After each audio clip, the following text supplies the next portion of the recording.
प्रेम है। गोपियां भगवान से प्रेम करती हैं। क्या करती हैं? और वो प्रेम में कुछ लेना कहां चाहती हैं? क्या चाहा गोपियों ने? कृष्ण के सिवा कोई कामना होए गोपियों की तो बताओ। राम के सिवा भरत जी ने कुछ चाहा हो तो बताओ। केवल ईश्वर को, परमात्मा को चाहना, उनके सिवा कुछ नहीं, यही प्रेम है। और आपका जो प्रेम है सांसारिक, ये प्रेम नहीं है। आजकल जो लड़के लड़कियां कॉलेजों में आप देख रहे हैं करते हैं, ये क्या है? प्रेम? बोलो। ये प्रेम नहीं है, ये वासना है। क्या है ये? केवल वासना। ये नौजवान बच्चे जानते ही नहीं कि प्रेम किसे कहते हैं। ये वासना को प्रेम समझ लेते हैं, शारीरिक अटैचमेंट को, लगाव को।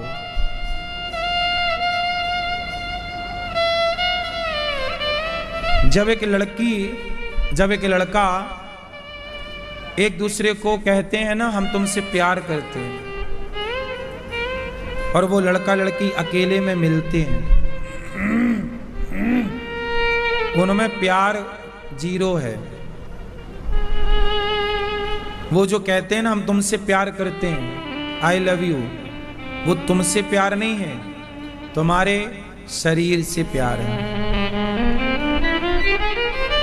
शरीर की भूख मिट जाएगी तो जैसे च्युइंगम को चबा के लोग थूक देते हैं, ऐसे तुम्हें भी लोग चबाकर, शोषण करके, थूक करके चले जाएंगे। प्यार कोई किसी से क्यों करता है भाई? बताओ, आप किससे प्यार करते हैं? आप सब बताओ, आप किससे प्रेम करते हैं, किससे प्यार करते हैं? बोलो, किससे? चलो, आप संसार के हर व्यक्ति से प्यार करते हैं, पति से, पत्नी से, परिवार से, पैसे से, दुकान मकान सब। लेकिन एक बात बताएं, ये प्रेम नहीं है, ये आपका मोह है। आप अपने बच्चों से मोह करते हैं, मोह। क्या करते हैं? ये मोह है। आपको अपने पति से मोह है, आपको अपनी पत्नी से मोह है। ये जो लव है ना, प्यार, केवल व्यक्ति प्यार भगवान से कर सकता है। संसार से जो होता है वो प्रेम नहीं है, मोह है। एक्चुअल आप मोह को ही प्यार समझते हैं। आप अपने बेटे को क्या करते हैं? प्यार करते हैं। वो प्यार नहीं है, वो मोह है। आपका उस बेटे से मोह है। लोग नहीं कहते मोह माया, मोह माया में उलझा हुआ है। संसार से जो है वो प्यार नहीं है, मोह है। संसार से प्यार हो ही नहीं सकता। सबसे बड़ा धोखा क्या है? बोलो, I love you, I love you. बोलो सब लोग, आई लव यू। ये सबसे बड़ा धोखा है। इस संसार का सबसे बड़ा धोखा क्या है? आई लव यू, मैं तुमसे प्यार करती हूं, या मैं तुमसे प्यार करता हूं। ये सबसे बड़ा धोखा है। जबकि रियल ये है कि कोई किसी से प्यार नहीं करता। आपका पति कहता है ना, आई लव यू, मैं तुमसे बहुत प्यार करता हूं, तुम्हारे बिना जी नहीं सकता, लेकिन तुम मर जाओगी ना, साल भर के अंदर दूसरी ले आएगा।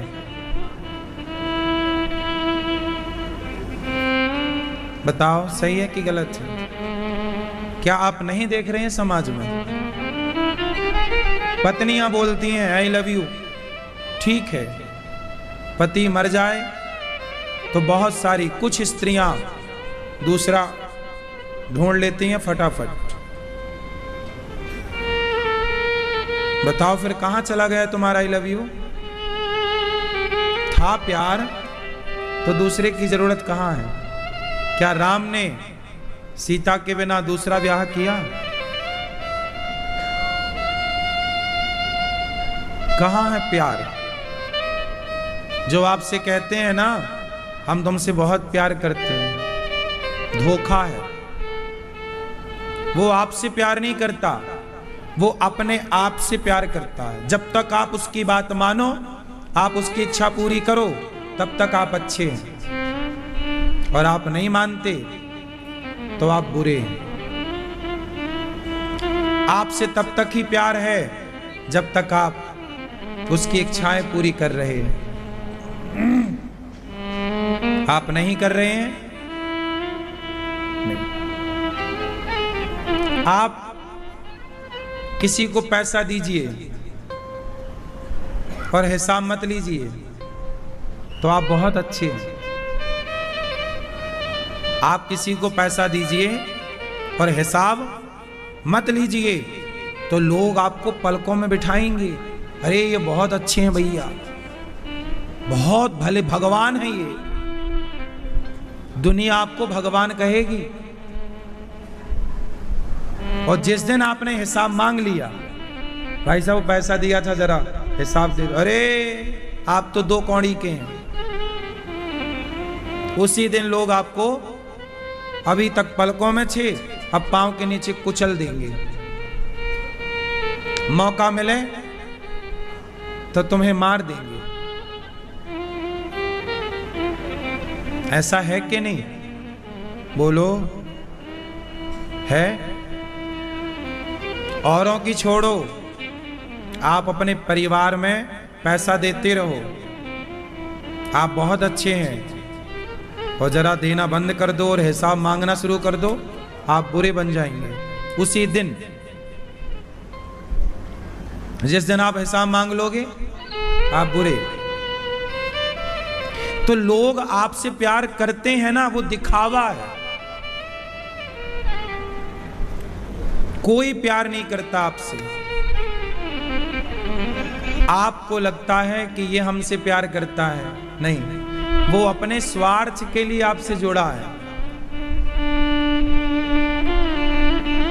बच्चे जब तक छोटे होते हैं, माँ की गोद में रहते हैं, उन छोटे छोटे बच्चों को भी पता है कि मैं तो कपड़े पहन नहीं सकता, अपने हाथ से खा नहीं सकता, अपना काम कर नहीं सकता, तो माँ माँ माँ माँ। और वही जब थोड़ा बड़ा होगा तो माँ बुलाएगी, बेटा आ, नहीं आएगा। माँ बुलाएगी, या थोड़ा प्यार कर लें, बैठ लें, नहीं आएगा। बताओ, स्वार्थी है कि नहीं? बहुत गहराई से सोचो तो हमें लगता है कि ये हमसे प्यार करता है।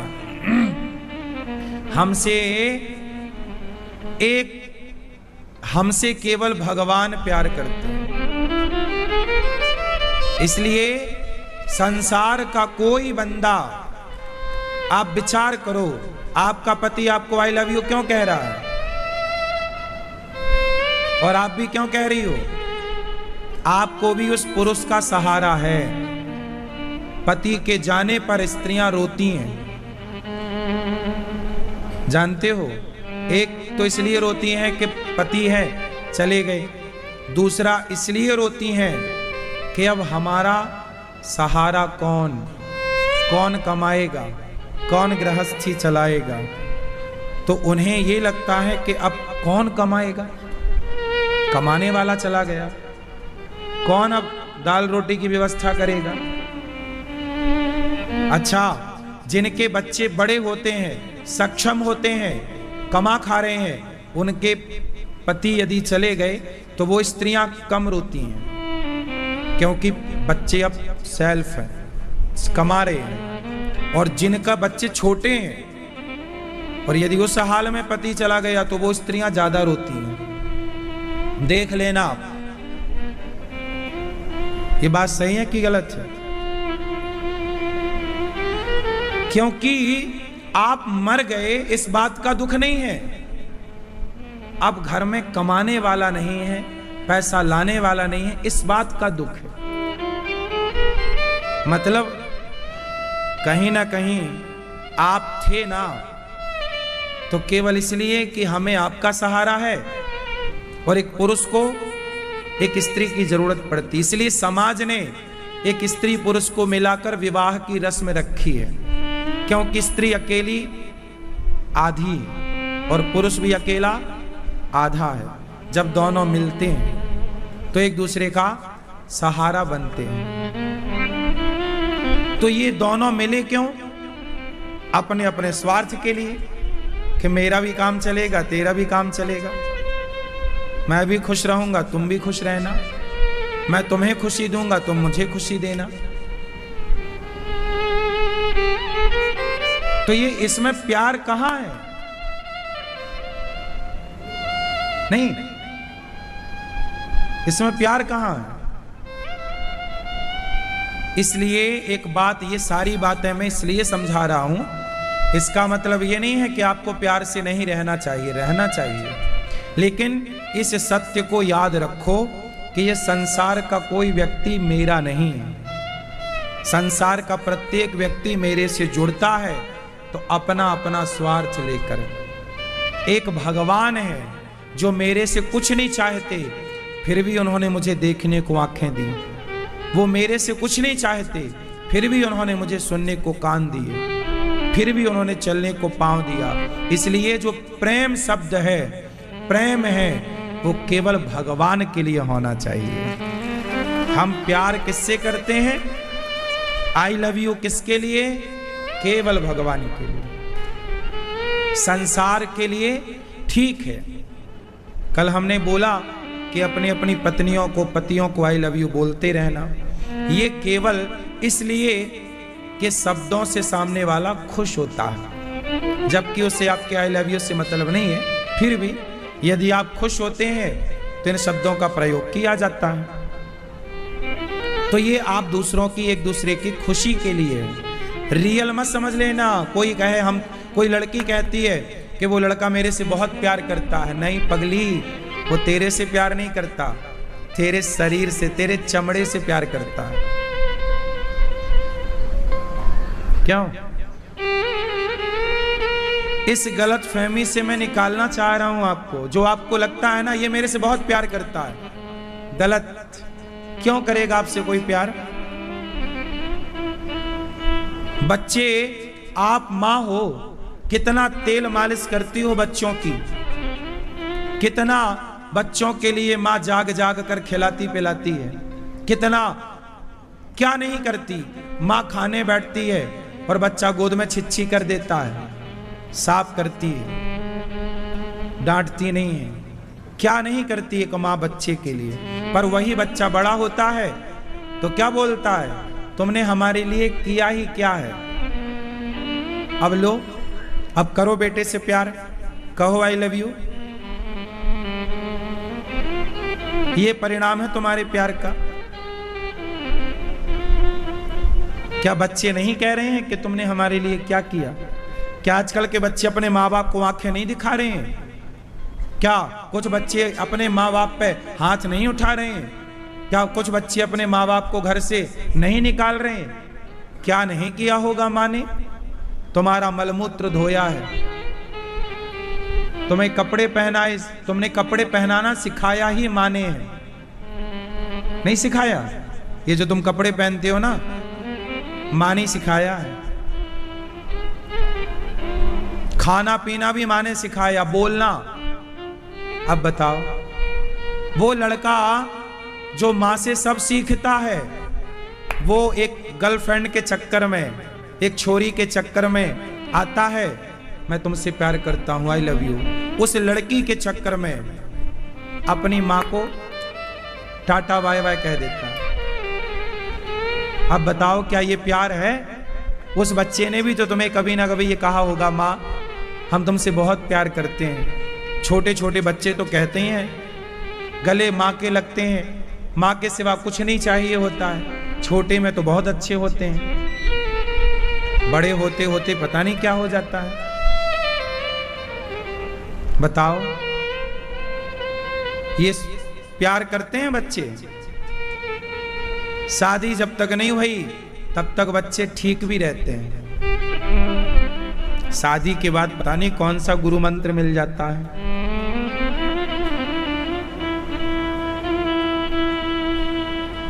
सोच लो, कल तक तुम मां से कितने अटैच थे, आज तुम मां से कितने दूर हो। आज एक तुम्हें पत्नी मिल गई, अब तुम उससे अटैच हो गए। कल को वो पत्नी बुढ़ी हो जाएगी तो उससे भी अटैचमेंट कम। शादी के बाद भी ना 4-5 साल 10 साल ही अटैचमेंट रहता है पति पत्नी का।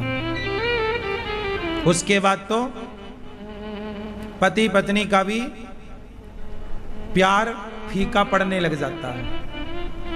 क्यों? शादी हुई तो तुम चंद्रमुखी हो,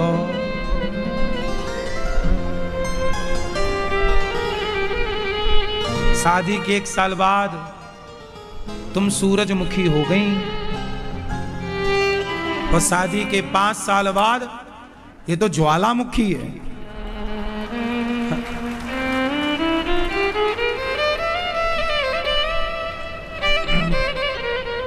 बताओ, शादी के तुरंत बाद लड़का लड़की पति पत्नी ना एक दूसरे का हाथ पकड़ के चलते हैं, और 5 साल बाद पकड़ना जरा हाथ, पति छुड़का लेगा, चल दूर चल। हाँ या ना? ये सही है कि गलत है? खट्टा है पर सही है। क्यों? खट्टा है पर सही है। इसका मतलब ये हुआ कि संसार में फिर ये आई लव यू का अर्थ क्या है? केवल ये बातें हैं, तुम्हें रिझाने के लिए, माहौल बनाने के लिए। इसलिए मन्ना डे जी ने गाया,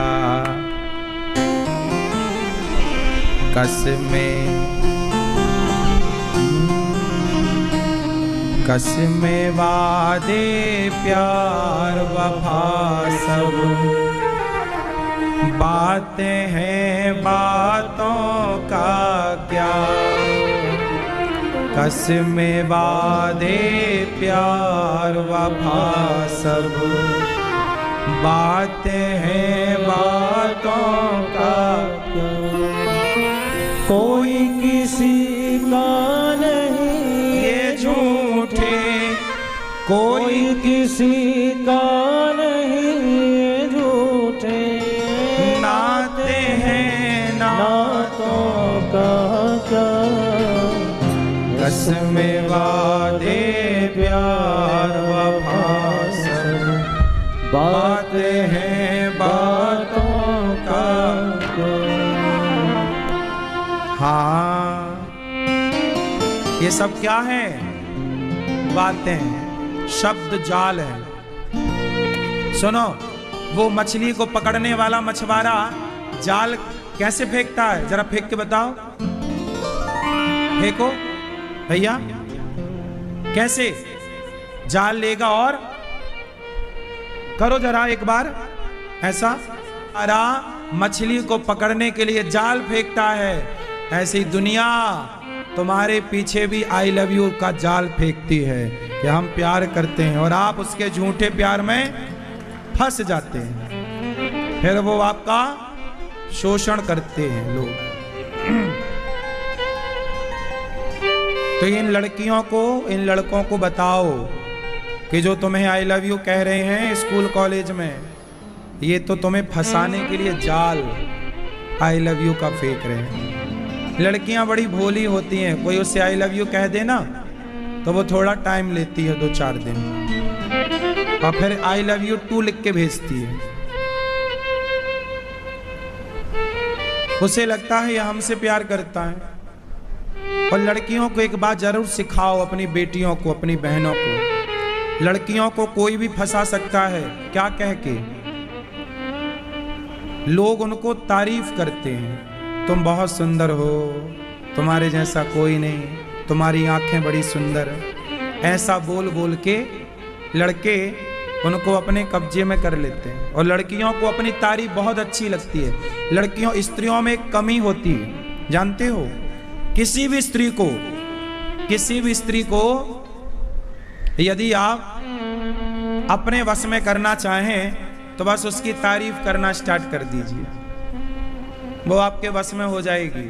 और ये बात आप अपनी बेटियों को समझाओ कि कोई आपकी कितनी भी तारीफ करे, आपको समझना है कि ये आपको वो मछली फंसाने वाला जाल फेंक रहा है।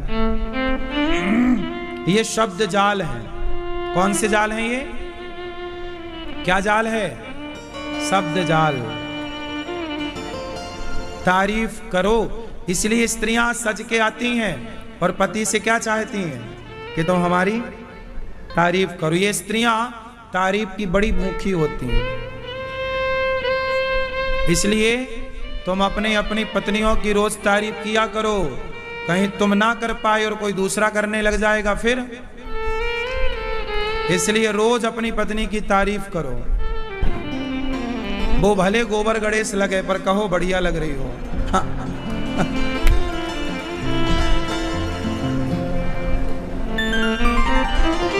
तुम्हारे हाथ की दाल बहुत अच्छी है, तुम्हारे हाथ की सब्जी बहुत अच्छी है। पत्नियों की तारीफ करते रहो। क्यों मैया, पति लोग करते हैं आपकी तारीफ? हाँ या ना? क्यों मैया, आपके पति करते हैं तारीफ? आज आप सजी सबरी बैठी हो की आज तारीफ आपसे पूछ रहे हैं। मैया हाथ जोड़ रही हो, नहीं करते इसका मतलब है कहाँ इनके पति, इनके वाले कहाँ हैं? घर गए। आपकी पत्नी यहां है, आप करते हो तारीफ? करते हैं तारीफ? नहीं किया करो, तारीफ जरूर करनी चाहिए। ये संसार ना शब्दों के जाल में चल रहा है, ये सब तमाशा है शब्द जाल का। शब्दों से चलो किसी को खुशी मिल रही है तो देने में बुराई नहीं है, बात ठीक है, लेकिन इसे रियल मत मान लेना। सच्चाई ये नहीं है कि जगत आपसे प्यार करता है, जमाना आपसे प्यार करता है, ये गलत है। सच्चाई ये है कि जगन्नाथ हम सबसे प्यार करते हैं, भगवान हमसे प्यार करते हैं और हम भी भगवान से प्यार करें। हम किससे प्यार करें? आई लव यू भगवान के लिए होना चाहिए। हे प्रभु, हम आपसे प्यार करते हैं, आपके सिवा हमारे पास कोई है ही नहीं प्यार करने योग्य। संसार से क्या प्यार करें? ठीक है, पति पत्नी खुश रहो। यदि आई लव यू बोलने से खुशी बढ़ रही है तो बढ़ाने में बुराई बिल्कुल नहीं है। बस बार बार एक ही बात कहूंगा कि उस आई लव यू को सच्चा मत मान लेना। यहाँ भगवान की तरफ का आई लव यू सच्चा है। भगवान से हम प्यार करें, भगवान हमसे प्यार करते हैं, हम भी सच्चा। मीराबाई ने किससे प्यार किया? बोलो, किससे प्यार किया? शबरी ने किससे प्यार किया? तुलसीदास जी ने किससे प्यार किया? सूरदास जी ने किससे प्यार किया? रैदास जी ने किससे प्यार किया? जनाबाई ने किससे प्यार किया? आप भी करो ना। आप लोग संसार के लोगों, आप रोते हो गुरुजी हमारा पति हमसे प्यार नहीं करता, हमारी पत्नी हमसे प्यार नहीं करती। तुम प्यार के लिए गिड़गिड़ा रहे हो, भैया हमसे प्यार कर लो, भीख दे दो प्यार की, पागल कहीं के। क्यों मांग रहे हो? संसार से प्यार की भीख क्यों? भगवान से क्यों नहीं महसूस करते कि भगवान हमारे भीतर हैं और भगवान हमसे बहुत प्यार करते हैं। आपसे सबसे ज्यादा प्यार कौन करता है? बोलो बोलो बोलो। अरे हमारी माँ बहुत प्यार करती है हमसे, लेकिन हमारी माँ हमें सांसें नहीं दे सकती। हमारी माँ हमें आंखों की रोशनी नहीं दे सकती। हमारी माँ हमारे कानों को सुनने की शक्ति नहीं दे सकती। हमारी माँ बहुत प्यार करती है हमसे, लेकिन माँ ये सब नहीं दे सकती। लेकिन भगवान हमसे इतना प्यार करते हैं कि उन्होंने आपको संसार को देखने के लिए आंखें दे रखी हैं, उन्होंने आपको सांसें दे रखी हैं। तो क्या भगवान आपसे प्यार नहीं करते? माँ का प्यार दिखता है, पति का, पत्नी का, पुत्र का, परिवार का दिखता है। समस्या तो ये है कि आज तक आप लोग भगवान के प्यार को देख ना सके, जबकि भगवान ही आपसे सबसे ज्यादा प्यार करते हैं। आपसे सबसे ज्यादा प्यार कौन करता है? भगवान। ये बात सही है कि गलत है? बोलो। संसार के हर प्यार में, हर व्यक्ति के प्यार में कोई ना कोई स्वार्थ हो सकता है, सबका। लेकिन बताओ भगवान का क्या स्वार्थ है? लोग भगवान को गालियां देते हैं, फिर भी भगवान उन्हें सब कुछ दे रहे हैं। आपको कोई गाली दे तो आप उसकी तरफ देखो ना, लेकिन जो भगवान को गालियां दे रहे हैं, भगवान उन्हें भी सांसें दे रहे हैं, देखने को आंख दे रहे हैं। भगवान चाहें तो कब अंधा कर दें, कब लंगड़ा कर दें, लेकिन भगवान बड़े दयालु हैं। 100 गालियां दी शिशुपाल ने कन्हैया को। कितनी गालियां? बोलो। 100 गालियां खाकर भी भगवान ने 100 तक चुप रहे, और 100 के बाद सिर काटा तो शिशुपाल की भगवान चाहते तो शिशुपाल को नरक भेज सकते थे। तूने मुझे गालियां दी, जा नरक। नहीं, जो गति बड़े बड़े संतों की होती है वही गति भगवान ने शिशुपाल की। न जाने कौन से गुण पर दया निधि रीझ जाते। भगवान बड़े दयालु हैं, भगवान जैसा दयावान कोई नहीं है, भगवान जैसी कृपा करने वाला। इसलिए आपका हितैषी आपका परिवार नहीं, आपके हितैषी भगवान है। इसलिए भगवान पर भरोसा रखो, भगवान के आश्रित रहो, भगवान का नाम जपो, भगवान से प्यार करो, सच्चा प्यार भगवान से।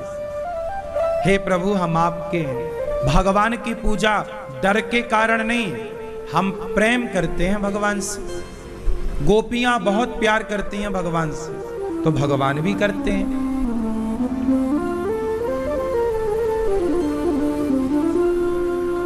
चलो अब बताओ निष्कर्ष क्या निकला इन सारी बातों का? संसार में आपसे प्यार करने वाला कौन है? बोलो बोलो। ये बात सही है या गलत है? भगवान हमसे प्यार करते हैं कि नहीं? लोग कहते हैं कि भगवान हमारी सुनते नहीं। अच्छा बताओ भगवान सुनते हैं कि नहीं? बोलो बोलो बोलो। अरे सुना उन्होंने, इसलिए तो आप सबको वृंदावन बुला लिया। नहीं सुने होते तो क्यों बुलाते? ये धाम सबको नहीं मिलता, यहाँ का वास 2 दिन 4 दिन का भी सबके नसीब का नहीं है। तो भगवान आपसे बहुत प्यार करते हैं। संसार में कोई इतना प्यार नहीं करता आपको। भगवान बहुत, देखो सब कुछ तो दिया।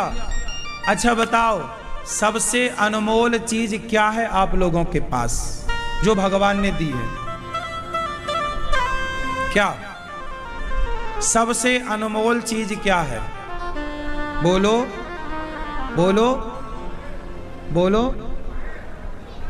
आपका जीवन, आपका शरीर, स्वस्थ शरीर, भगवान ने आपको सबसे अनमोल वस्तु दे रखी है। कुत्ता नहीं बनाया आपको, बिल्ली नहीं बनाए, चमगादड़ नहीं बनाए, मनुष्य बनाया। बड़े भाग्य मानुष तन पावा, दुर्लभो मानसो देहो, देहि नाम क्षण भंगुरा, तत्रापि दुर्लभम मन्ये वैकुंठ प्रिय दर्शन। बड़ा दुर्लभ है, फिरत सदा माया कर प्रेरा, काल कर्म स्वभाव गुण घेरा, कबहु किन्नर करुणा कर देहि, देत ईस बिनु हेतु सनेहि। बड़े भाग्य से ये मानव का चूल्हा मिला है, ये तुम्हारे भगवान की कृपा से। इसलिए इस शरीर से संसार का सुख पाओ, पर कुछ समय भगवान के चिंतन में लगाओ। धन्यवाद दो हे प्रभु। गोपियां रो रही हैं, भगवान के बिना क्या जीवन। देखो आप लोग बहुत खुश रहते हैं। अच्छा एक बात बताओ, कोई आप किसी को 1 करोड़ रुपया दो, आप किसी को 1 करोड़ रुपए दो कि जा भैया तेरा काम रुका है, ये 1 करोड़ रुपए ले ले, काम कर ले जा। अब वो आदमी 1 करोड़ रुपए लेकर आपकी तरफ देखे भी ना, तो आपको अच्छा लगेगा कि बुरा लगेगा? बोलो बोलो, बुरा लगेगा ना? अरे भाई, कोई आपसे 1 करोड़ रुपए लिया है और आपको देख भी नहीं रहा है, राम राम तक नहीं कर रहा है आपसे, तो आपको बुरा लगेगा ना? उसी तरह करोड़ों का शरीर जिस भगवान ने दिया है, ये दुनिया के कुछ लोग उस भगवान की तरफ देखना भी नहीं चाहते।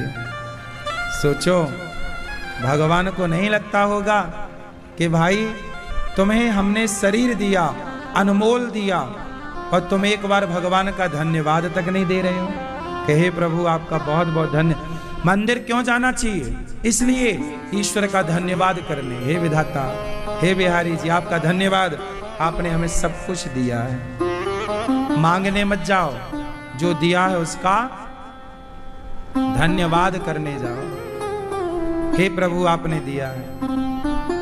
लेकिन लोग धन्यवाद भी नहीं करते। कुछ लोग कहते हैं हम तो भगवान को मानते ही नहीं। लो, ऐसों के साथ भी भगवान बुरा नहीं करते, भगवान सबके साथ अच्छा करते हैं। अच्छा ये बताओ, आप लोग आपके शहर में कॉलोनी तो होगी ना, सोसाइटियां, कॉलोनियां। जब कोई बिल्डर की व्यवस्था है, बड़े बड़े पार्क हैं, उस कॉलोनी की कीमत ज्यादा होगी, वहां का घर महंगा होगा। बोलो हाँ। जब कॉलोनी बनाई जाती है ना, तो सड़कें होती हैं, पानी की सप्लाई होती है। क्या आना चाहिए? पानी, बिजली। अब सोचो कि भगवान ने ये संसार बनाया, ये संसार एक कॉलोनी है, भगवान बिल्डर है। भगवान कौन है? बिल्डर। और संसार एक कॉलोनी है। और देखो भगवान की व्यवस्था, आपके लिए रोज भगवान बिजली देते हैं, सूर्य भगवान रोज आपके घर में रोशनी करते हैं। ये ईश्वर की कॉलोनी है। शाम को, दिन में आप जब सोने लगते हो ना, तो नाइट बल्ब जलाते हो, तो नाइट बल्ब ईश्वर ने जला रखा, चंद्रमा, ईश्वर का नाइट बल्ब।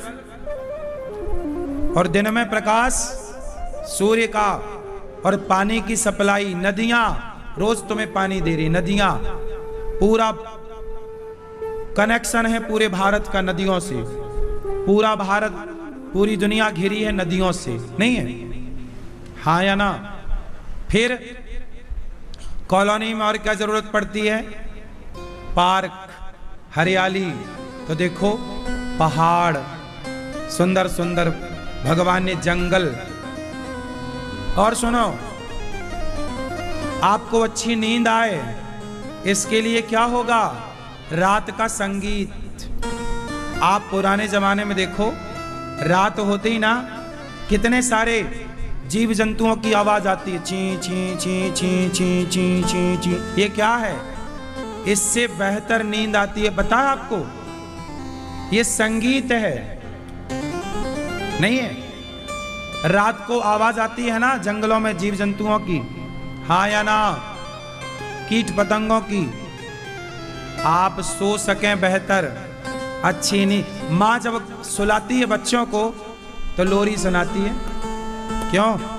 जब माँ सुलाती है बच्चों को तो बोलो, संगीत से सोता है ना बच्चा, लोरी से। ऐसे ही विधाता ने आप लोगों के लिए एक नेचुरल संगीत दे रखा है। उनकी आवाज एक ध्वनि पर, एक सुर पर चलती है, और आप ताकि बेहतर सो सकें। ये परमात्मा ने ये कॉलोनी बनाई और आप सबको रहने के लिए इस संसार में सब कुछ दिया। देखो, घर बनाने के लिए बांस, पहले के जमाने में बांस का प्रयोग होता था घर बनाने के। प्रकृति आपको क्या देती है? आपको मिट्टी से बना हुआ खप्पड़। सीमेंट आज कैसे बनती है? पत्थर से। वो पत्थर कोई हमारे तुम्हारे बाप का छोड़ी है, पत्थर तो भगवान की प्रॉपर्टी है। क्यों? पत्थर किसकी संपत्ति है? बोलो। डीजल पेट्रोल से तुम्हारी गाड़ियां चलती हैं, कोई डीजल पेट्रोल वैज्ञानिक थोड़ी बनाते हैं, ये तो निकलता है। मतलब परमात्मा को पता था ना कि तुम कुछ कर लेना, बाकी व्यवस्था मैंने कर रखी है। ईंधन सारा ईश्वर का है। बोलो हाँ। आज भी ईंधन कहां से निकल रहा है? तुम तो केवल फिल्टर कर लेते हो, तो इतना तो करोगे ना। भगवान ने तो वेस्ट तैयार कर रखा है। मिट्टी का तेल, डीजल, पेट्रोल, गैस। गैस कहां से निकल रही है? कोई तुम्हारे पिताजी बना रहे हैं?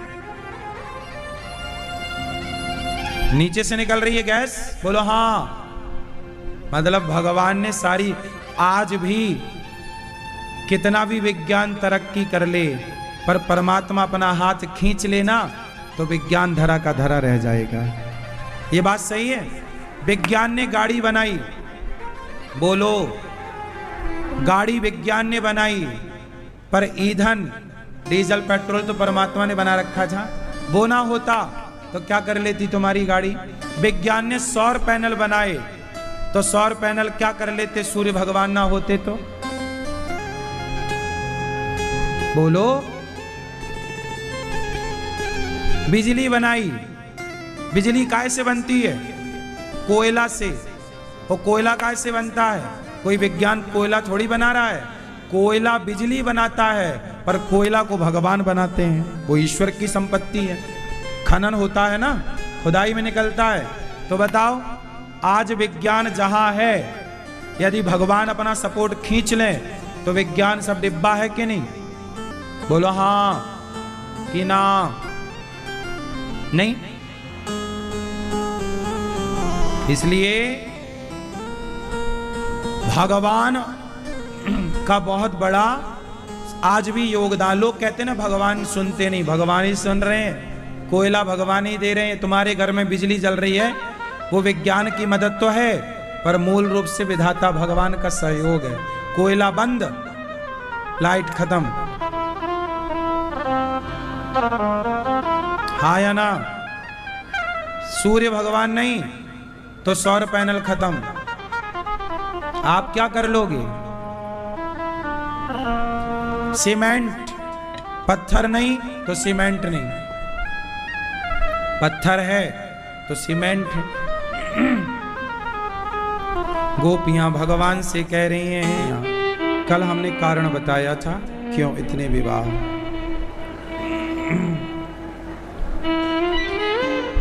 भगवान के प्रत्येक रानी से एक बेटी और 10-10 बेटा हुआ। बहुत बड़ा परिवार है भगवान का। मैया, ओ मैया बैठो, बैठ जाओ भैया। मोबाइल वाले भैया सरकार बैठो, मैया बैठ के पंचायत कर लो मेरी माँ। सुनो,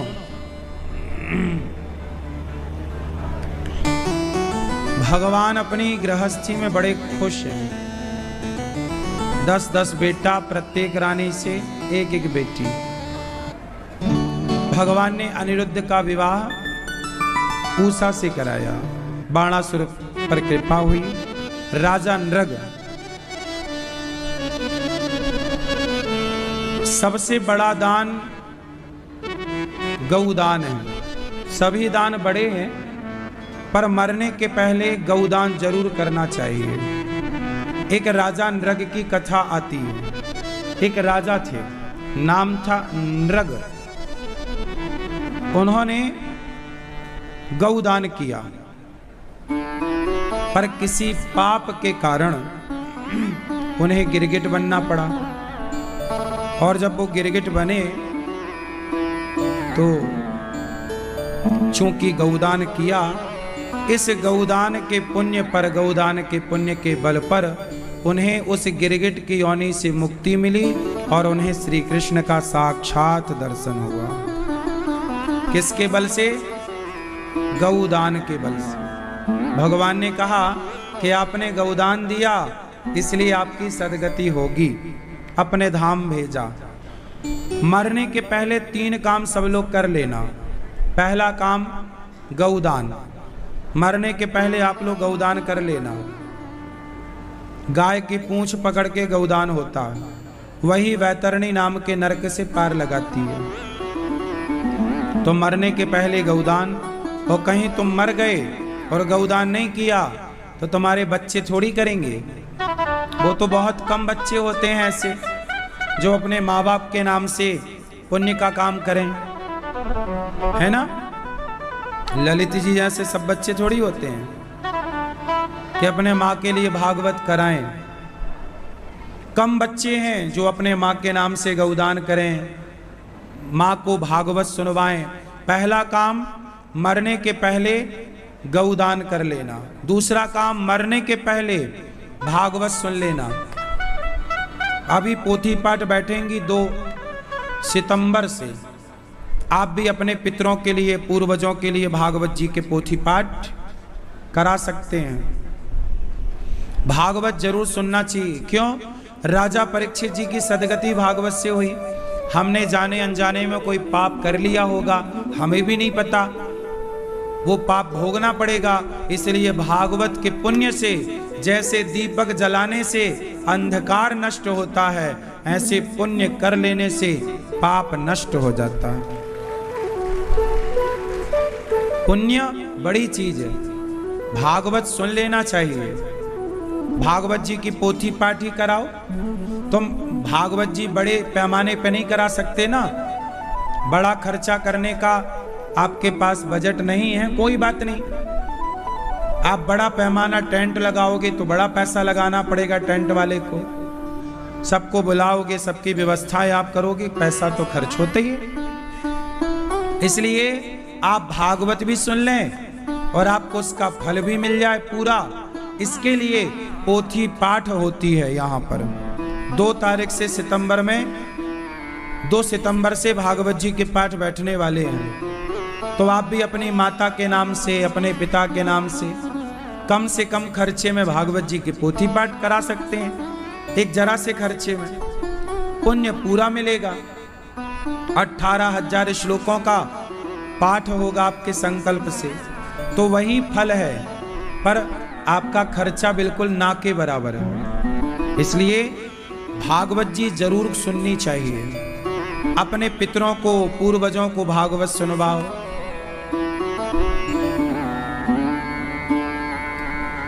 आप भी अपने नाम से पोथी पाठ बिठाओ। बच्चों के नाम से भागवत का पाठ, आपके नाम से, ये पुण्य का काम है, कर लो।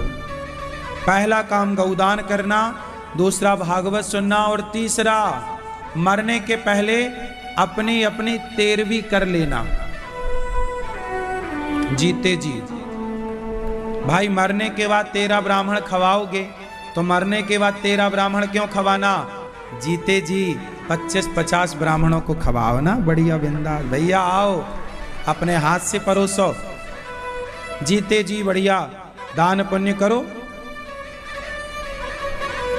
गौरी गोपाल आश्रम में हजारों संत भोजन कर रहे हैं, आप भी संतों को अन्नदान करो। बच्चे पढ़ रहे हैं, आप भी बच्चों को अन्नदान। मरने के पहले अन्नदान, क्योंकि देखो मरने के बाद भी 13 ब्राह्मण खाते हैं, वो भी तो अन्नदान है। तो मरने के बाद बच्चे जो करेंगे वो तो करेंगे ही, वो तो प्लस है। आप भी जीते जीते करो ना, मरने के बाद के भरोसे ना बैठे रहना। कोरोना जैसे टाइम पीरियड में मर गए तो 13वीं भी नहीं हो पाएगी। पता नहीं कल कौन सा समय आके खड़ा हो। कोरोना काल में जो मरा, बताओ 13 ब्राह्मण भी तो नहीं मिल पाए ना, उनकी राख को तो गंगा भी नसीब नहीं हो पाई ना। बोलो हाँ, तो पता नहीं कल कौन सा समय आके खड़ा हो जाए। इसलिए अपने पुण्य के काम अपने हाथ से कर लो, अपनी सदगति अपने जीते जी करके चलो। जीते जी मोक्ष पालो भैया, मरने के बाद जो मिलेगा सो मिलेगा। जीते जी मोक्ष पाओ। और जीते जी मोक्ष क्या है? सत्संग करना, भगवान का चिंतन करना। जो भगवान के आश्रित है वो जीते जी मोक्ष पा लिया।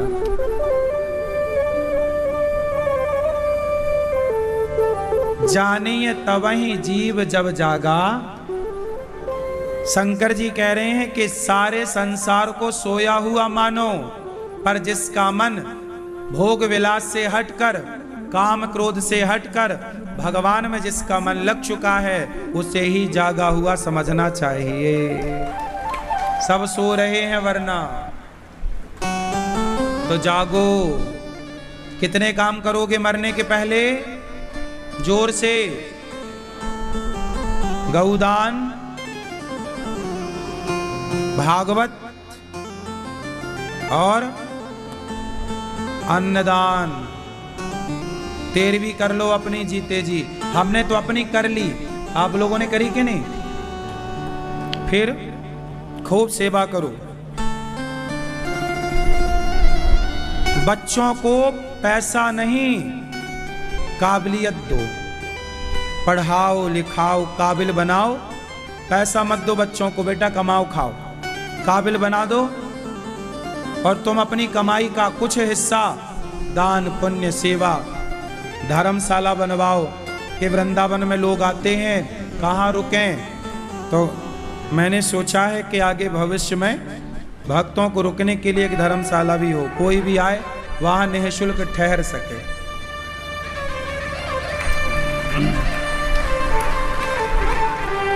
आजकल रुकने की बड़ी समस्याएं हैं। पैसा है तो रुक पाओगे। अब देखो धर्मशालाएं पहले होती थी तीर्थों में फ्री, सबके लिए, कोई भी आओ, तीर्थ यात्रियों के लिए। पहले के जमाने में राजा महाराजा लोग बड़ी बड़ी धर्मशालाएं बनवाते थे। पहले के राजा लोग कुआं खुदवाते थे, बावड़ियां बनवाते थे।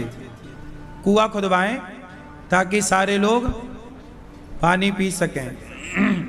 अन्य क्षेत्र चलाते थे। हिंद के जेल में 20,000 राजा थे, 20,800।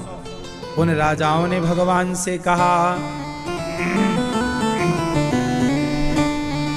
कृष्णाय वासुदेवाय हरये परमात्मने प्रणतक्लेशनाशाय गोविंदाय नमो नमः।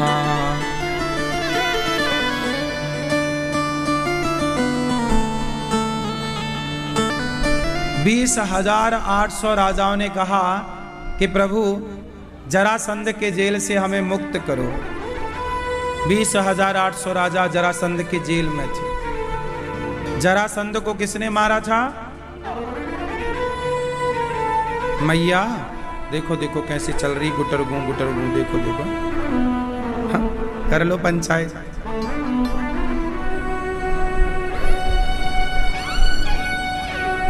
सुनो, जरासंध को किसने मारा था? भैया बताओ, हाँ बताओ जल्दी, किसने मारा? जरासंध को भीम भैया ने मारा था। किसने? जोर से, भीम। कैसे मारा? बीच से फाड़ा तो वो बार बार जुड़ जाए, जिंदा हो जाए। तब भगवान ने कहा कि कल युद्ध करते समय भीम हमारी तरफ देखना। तो भगवान ने एक तिनके को बीच से फाड़ा, उसके एक भाग को इस तरफ, एक भाग को। भीम भैया 27 दिन से युद्ध कर रहे थे पर विजय नहीं मिली। और अब की बार भगवान की तरफ देखा, अच्छा भगवान की तरफ देखा तो जीत गए। काम संसार का करो पर भगवान की तरफ देखते रहो। भीम भैया को इशारा किया, जरासंध को फाड़ा, उसका दाहिना भाग बाएं तरफ, बाएं भाग दाएं तरफ फेंका, मर गए।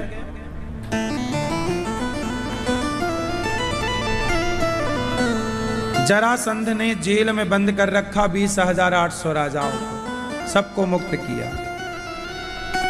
शिशुपाल का उद्धार। धर्मराज युधिष्ठिर ने एक यज्ञ किया, राजसूय यज्ञ। कौन सा यज्ञ? उस यज्ञ में एक घंटा लटकाया बड़ा। भगवान से बोला कि यज्ञ पूरा होगा, मुझे पता कैसे लगेगा? भगवान बोले ये घंटा बजने लग जाएगा। धर्मराज का यज्ञ पूरा हो गया पर घंटा नहीं बजा। धर्मराज बड़े परेशान हुए। मैंने करोड़ों खर्च किया, यज्ञ कराया, सबको भोजन कराया, पर घंटा नहीं बजा, मतलब यज्ञ पूरा नहीं हुआ। भगवान बोले कोई भूखा है तुम्हारे राज्य में, जाओ। देखा तो जंगल में एक स्वपच भूखा था। एक व्यक्ति भूखा बैठा। कहा महाराज चलो भोजन कर लो। जब उसको सम्मान के साथ लाकर उस भूखे को जब युधिष्ठिर ने अपने हाथ से परोसा और जैसे ही उसने पहली रोटी खाई, पहला मिष्ठान खाया, घंटा टन टन टन टन करके बजने लगे। कोई भी यज्ञ पूरा नहीं होगा जब तक आप भूखों को भोजन नहीं दोगे। यहां तक कि सत्यनारायण भगवान की कथा आप कराते हो ना, उसमें भी आप प्रसाद बांटते हो, पंजीरी, वो भी अन्न है। तो अन्नदान सबसे उत्तम है। अन्नदान से बढ़िया कोई भी यज्ञ, कोई भी सत्कर्म तब तक पूरा नहीं होता जब तक अन्नदान नहीं होता। इसलिए अन्नदान की बड़ी श्रेष्ठ महिमा है। धर्मराज का यज्ञ पूरा हुआ, शाल्व का भगवान ने उद्धार किया, दंतवक्र को भगवान ने मारा। दंतवक्र नाम का एक दुष्ट, उसका उद्धार। भगवान के एक मित्र हैं सुदामा। कौन है? जोर से। आप जानते हो सुदामा जी को? मैया जानते हो? आपके पड़ोस में रहते हैं क्या?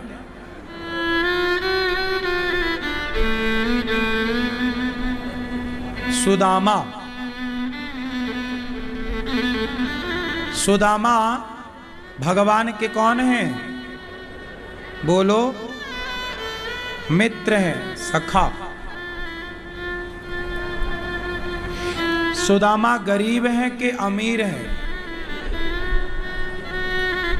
बोलो। गरीब। अब बताओ, जिनका मित्र कृष्ण हो, क्या उसे आप गरीब कहेंगे? देखने में तो उनके पास रोटी नहीं है खाने को, तो इस भाव से लोग कहते हैं वो गरीब है, क्योंकि रोटियां नहीं थी। लेकिन सुदामा कहीं से गरीब नहीं। गरीब किसे कहते हैं? चलो गरीब की परिभाषा दो। गरीब किसे कहते हैं? जिसके पास खाने को रोटी ना हो, रहने को घर ना हो, आप उसे गरीब कहते हैं। लेकिन ये परिभाषा नहीं है गरीब की। गरीब किसे कहते हैं? गरीब उसे कहते हैं जैसे मेरे पास घर नहीं है रहने को, लेकिन घर नहीं है तो आप क्या कहोगे कि ये गरीब है। लेकिन एक बात बताओ, यदि मुझे घर चाहिए, मेरे पास घर नहीं है और मुझे घर चाहिए, मेरी इच्छा है कि घर हो, यदि मेरे पास घर नहीं है और घर की इच्छा है, तब तो मुझे गरीब कहा जाएगा।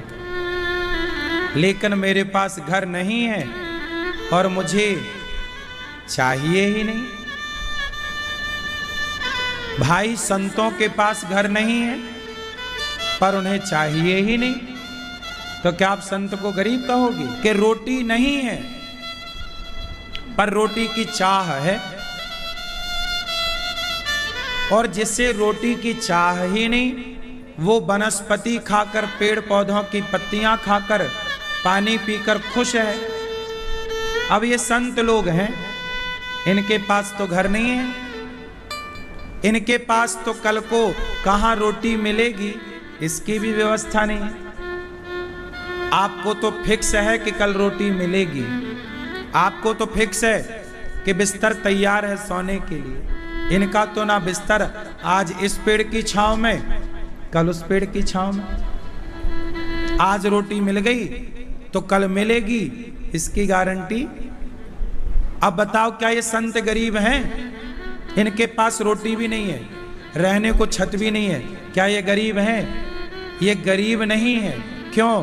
क्योंकि इनके अंदर इच्छा ही नहीं है, ना घर बनाने की, ना रोटी कमाने की। इनके पास एक धन है, राम नाम धन, कृष्ण नाम धन। उस धन से ये सबसे अमीर है।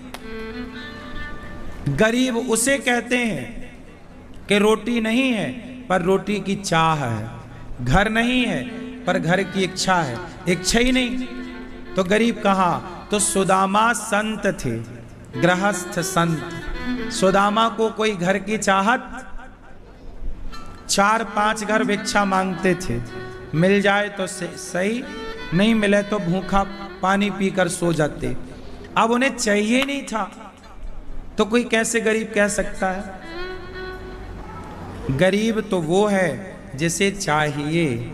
जैसे आप लोग हैं, आप लोगों के पास सब कुछ है फिर भी आपको कुछ चाहिए, मतलब आप लोग गरीब हैं। आपके पास सब कुछ है फिर भी अभी और इच्छाएं हैं, ये और मिल जाए, ये गरीबी है। जहां इच्छाएं बनी हैं वो गरीबी है, और जहां इच्छाएं समाप्त हो गई वो अमीरी है। इच्छाएं नहीं, कुछ चाहिए नहीं। क्या चाहिए? चाह जी से लगी जी जरा हो गया, चाह हरि से लगी जी हरा हो गया। चाह इनकी हमें हरदम चाहिए, और अगर ये चाहे हमें तो फिर क्या चाहिए? तो बताओ गरीब कौन?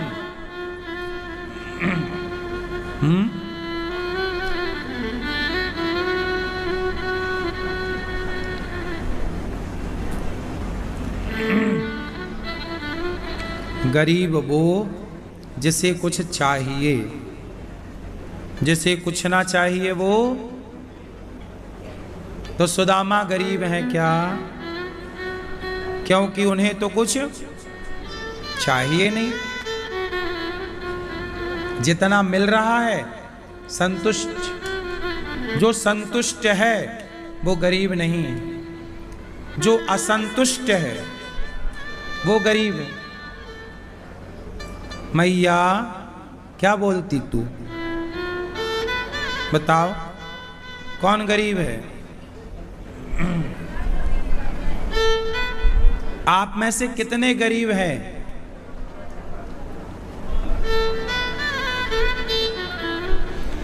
सुदामा का नाम जरा समझो।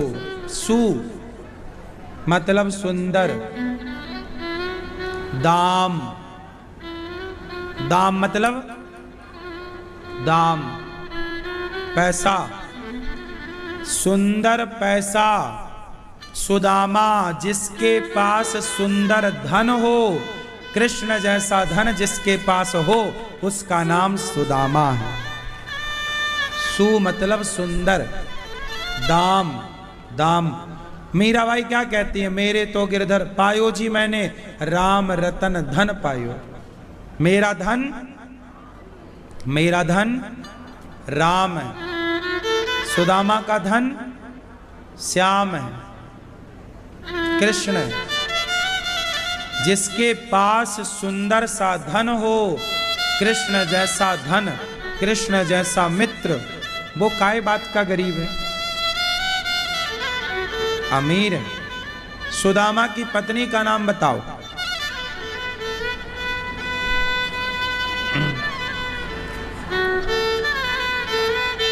सुदामा की पत्नी का नाम हरि मैया।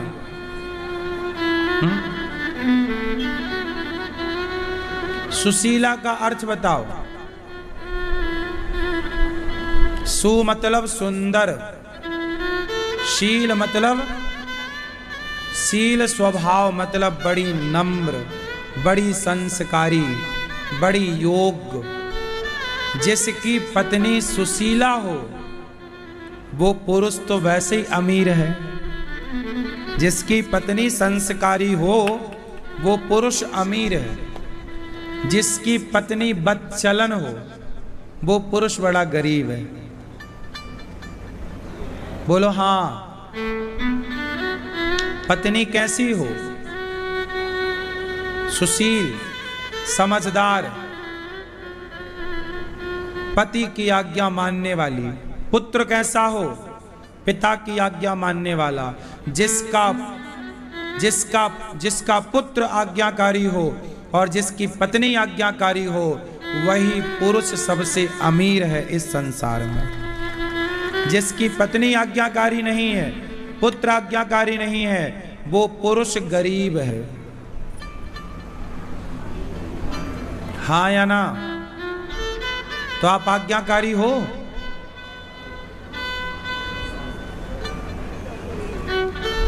क्यों मैया, आप आज्ञा मानती हो? सही नहीं?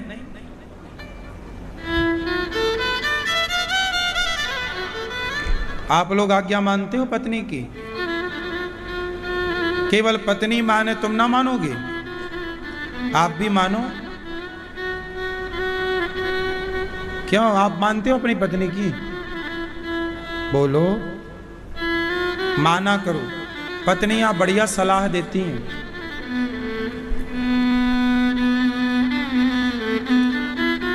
पैसे की बचत करना हो तो पत्नियों की बात मानो, लेकिन उन पत्नियों की जो खुद पैसा बचाने में अच्छी हों। कुछ पत्नियां बड़ी खर्चीली होती हैं, और जिसकी पत्नी खर्चीली है वो आदमी सबसे पहले मर जाएगा। पत्नियां कैसी हों? जो दो पैसे को बचाएं, व्यर्थ का ना खर्चा करें। मुसीबत पर पत्नी का पैसा काम आता है, पत्नी का बचाया हुआ पैसा। इसलिए पत्नियां पैसे बचाने वाली हों। इसलिए अभी हमारे भारत में ना वित्त मंत्रालय किसको मिला है? बोलो, निर्मला सीतारमण जी को, क्योंकि वह एक स्त्री है और स्त्री ही बजट बचा सकती है, पैसा बचा के रख सकती है एक स्त्री। इसलिए पूरे भारत की अर्थव्यवस्था, ऐसा तो नहीं कि पैसा आया तो सारा 10,000 की साड़ी ले आई।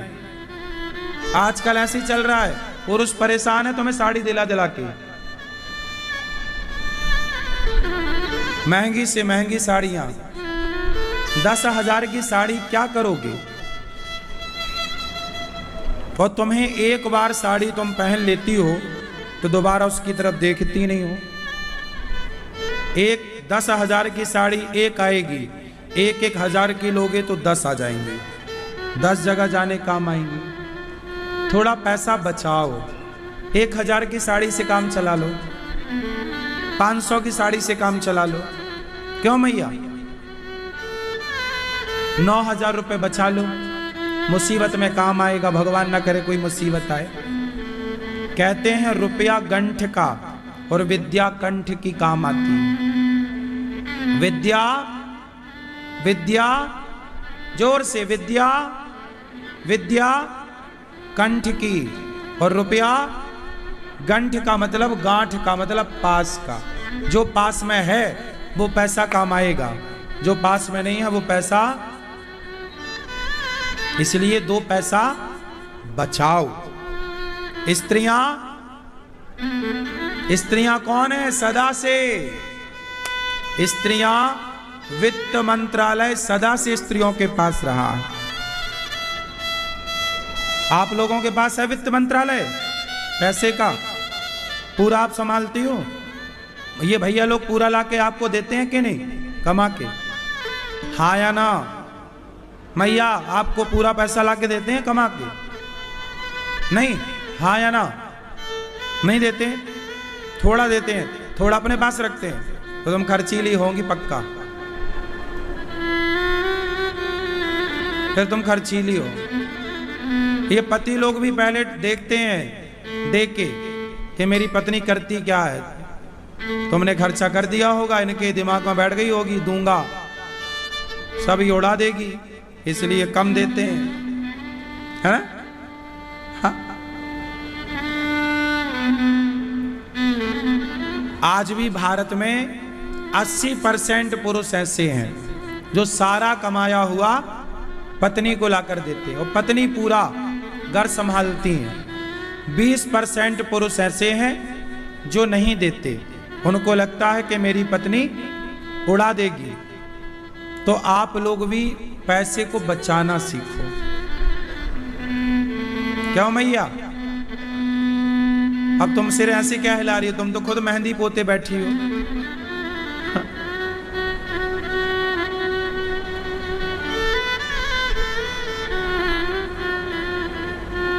इसलिए 2 पैसे हमें क्या करना है? बचाओ। पढ़ाई के काम आएगा बच्चों के। कल को आप घर बनाना चाहो, कोई बड़ी प्लानिंग करना चाहो, अपने लिए कोई घर खरीदना चाहो, पैसा तो सब जगह काम आता है। समझदार हैं वो जो पैसा बचाते हैं, बेवकूफ हैं वो जो पैसा उड़ाते हैं। होटलों में जाके 2-2 हजार रुपया का खा के आते हैं, 5-5 हजार रुपया का खा के आते हैं। अरे घर में काहे नहीं खाते बढ़िया हेल्दी, बाजार का खाते हो? पता नहीं वो बनाने वाला नहाता होगा कि नहीं, पसीना उसी में टपक रहा है, गंदगी से बना रहे हैं और तुम पैसे उड़ा रहे हो। थोड़ा कंट्रोल करो अपने खर्चों में। क्यों मैया? बाहर का खाती हो ना? नहीं, आजकल के बच्चे बाहर का खाते हैं, 1000-1000 रुपया का खाते हैं। अब बताओ, फिजूल खर्ची ना हो। कभी कभी चलो आप खाते हैं, कभी कभी चलेगा, रेगुलर नहीं। सुदामा जी बहुत समझदार है, पत्नी बहुत समझदार है। चले सुदामा भिक्षा मांगने, माता भिक्षाम देही, कोई देता है तो आशीर्वाद देते हैं, कोई नहीं देता उसे भी सुदामा जी आशीर्वाद, भला करें भगवान। कोई नफरत नहीं, ईर्ष्या नहीं, घृणा नहीं। सुदामा जी भिक्षा मांगते, भिक्षाम देहि, हे माता भिक्षा दो। सो लो भैया, आप सो लो। सो गए। भिक्षा मांग मांग के सुदामा, 4 दिन सुदामा जी का चूल्हा नहीं जलता, कई बार गरीबी में गुजारा है। पर धन्य है सुदामा जी, शिकायत नहीं है। क्या नहीं है? शिकायत। एक बार पता चला सुशीला को कि इनके मित्र द्वारिकाधीश है। सुदामा ने कभी पत्नी को बताया नहीं कि मेरे मित्र कृष्ण हैं। आज किसी से पता चला तो किससे पता चला जानते हो? खुद भगवान आए सुदामा के घर, एक ब्राह्मण बनकर। और आज सुदामा के घर कोई भीख मांगने आया, माता भिक्षाम देहि, और वो जो भीख मांगने आया वो भगवान है। कौन थे वो? भगवान। उस समय सुदामा जी घर पर नहीं थे। सुशीला माँ ने कहा, ब्राह्मण देवता हमारे घर सूतक चल रहा है। सूतक, जिसके घर सूतक हो ना, उससे भिक्षा नहीं लेनी चाहिए। आपको पता है ये बात? जितने दिन का सूतक होता है उतने दिन आप से दान नहीं लिया जाएगा। तब तक आपका कोई भी अन्न कोई भिक्षुक स्वीकार नहीं करेगा। तो सुशीला ने कहा कि ब्राह्मण देवता हमारे घर सूतक लगा है। तो भगवान आए थे। भगवान ने पूछा ब्राह्मण बनकर, सुशीला माँ सूतक कौन सा? सूतक कितनी बार लगता है? 2 बार। कब कब? कोई बच्चे का जन्म हो तब, और किसी की मृत्यु हो तब। कोई बच्चा आता है ना तो भी सूतक, और कोई तो भी सूतक। तो भगवान ने सुशीला माँ से पूछा कौन सा सूतक लगा है, आने का कि जाने का? सुशीला माँ ने कहा आने का।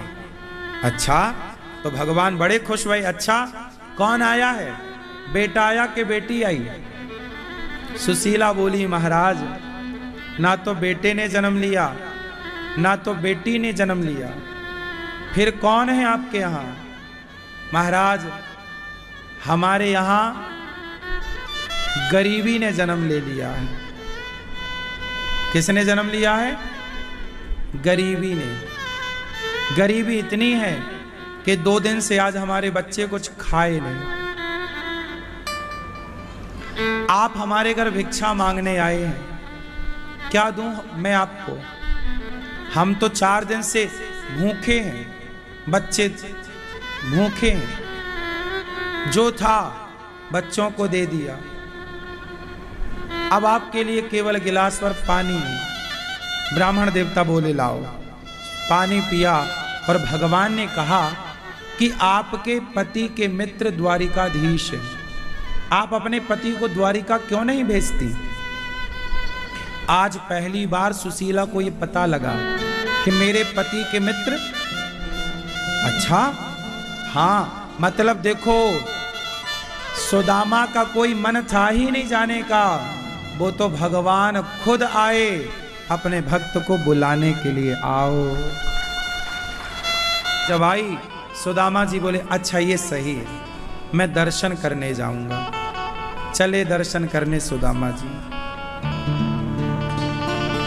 चले श्याम सुंदर से मिलने सुदामा, गाते हुए मन में हरे कृष्ण रामा।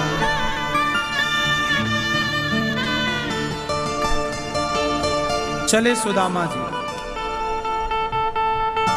कोई पता नहीं, कोई पता नहीं, बस चले हैं। कहां जाना है?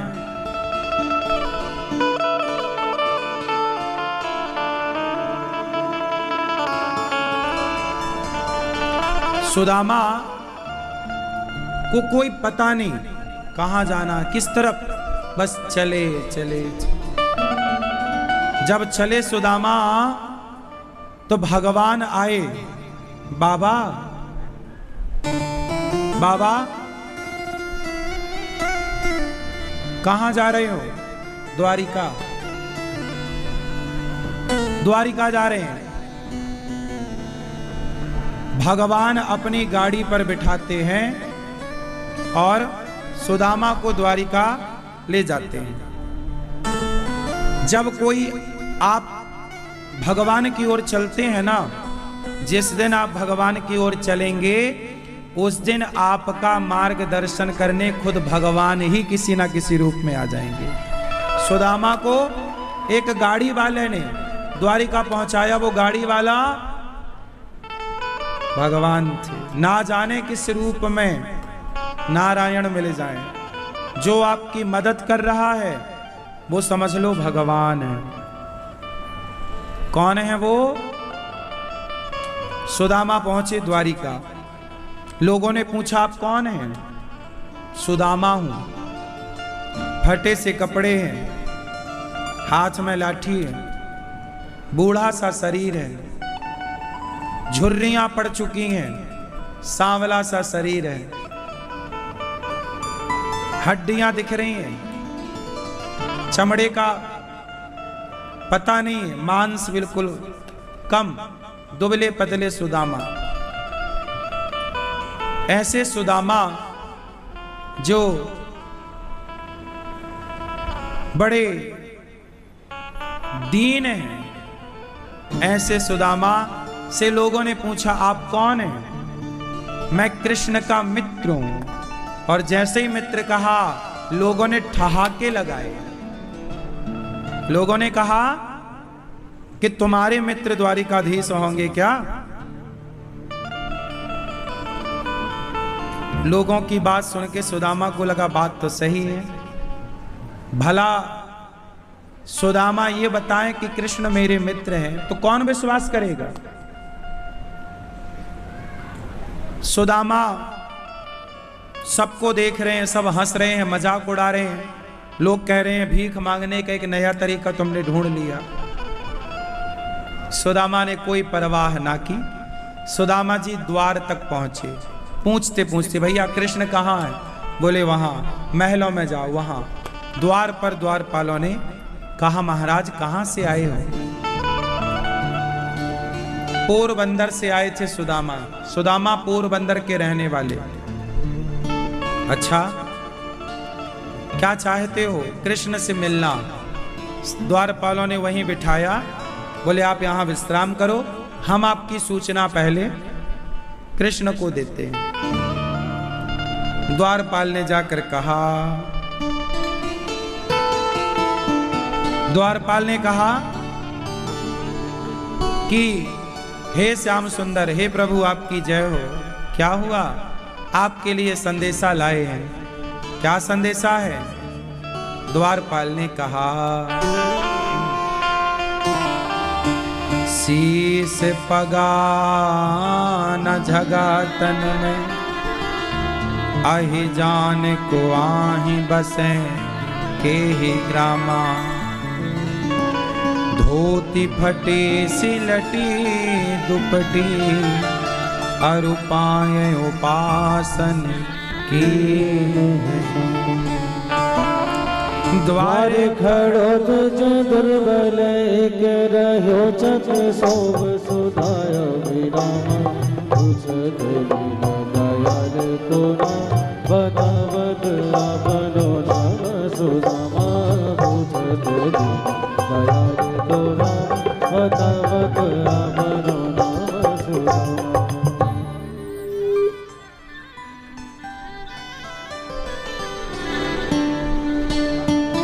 शीस पगाना जगा तन में, आही जाने को आही बसे के ग्राम। धोती फटी सिलटी दुपटी, अरु पाए उपासन की रहे श्यामा। हे प्रभु कोई आपका मित्र आया है। अच्छा, ना तो वो बढ़िया से कपड़े हैं, फटे से कपड़े, पाँव में चप्पल जूता नहीं। भगवान ने कहा नाम क्या है? बोला सुदामा। जैसे ही नाम सुना सुदामा, दौड़ पड़े द्वारिकाधीश। सुदामा सुदामा सुदामा सुदामा।